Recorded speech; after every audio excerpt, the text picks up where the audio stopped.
But his actual points about that Chinese, quote, social credit system, where everything you search, everything you look at, everything you do is connected to your cell phone number, and you're given a government score that they call social credit, and it determines your rights and freedoms in real life.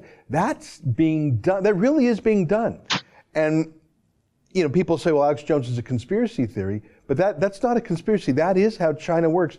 Alan, I want to play a 30-second clip for you now from a high-speed bullet train in China that shows what this social credit system is like in real life. Here, take a look. Dear passengers, people who travel without tickets or behave disorderly or smoke in public areas will be punished according to regulations, and the behavior will be recorded in the individual credit information system. To avoid any negative record of personal credit, please follow the relevant regulations and help with the orders on the train and at the station. So, Alan, that's what happens when the censors, when the scolds at Google connect to big government. You got big tech and big government, and now everything you say, do, look at, almost everything you think is kept on a file about you. That I do find that terrifying, and I'm not an Alex Jones conspiracy theorist, and on this matter, he's not a conspiracy theorist either. Of course, everyone knows the social credit system is real. It's been well documented by now. One of the things I'll say, by the way, going back to what you said earlier, is that I think we'll see a lot more people yelling at Silicon Valley CEOs in the future when you consider the vast amount of power they have. I mean, it's not unusual for protesters to go and yell at presidents and prime ministers. And when you think about it, Google has a lot more power than many of these, than, say, the prime minister of a small country. They certainly have more power to know everything about you, to surveil you. And they also control whether your business is successful or not, whether you have a voice or not on the internet. So I think we're going to be seeing people yelling at Silicon Valley CEOs with megaphones. We're going to see, we may even see marches in Silicon Valley.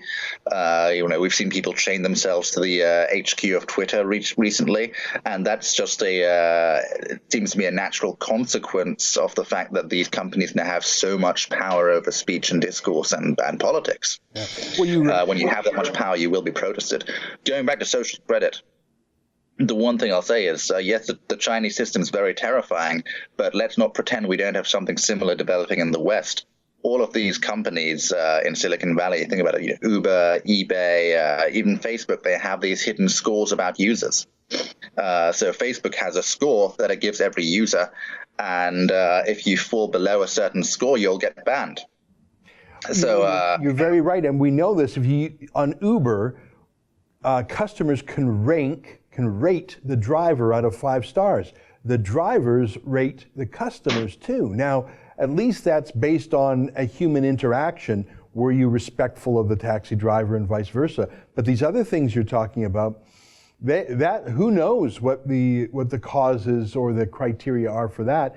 And you can't. That's like your credit rating. You can't dodge that. That's like a credit bureau. But instead of, did you pay your bills on time? It's did you say something you're not allowed to say? Yeah, and both Twitter and Facebook have these internal ratings that are totally hidden, by the way. You don't get to see your rating.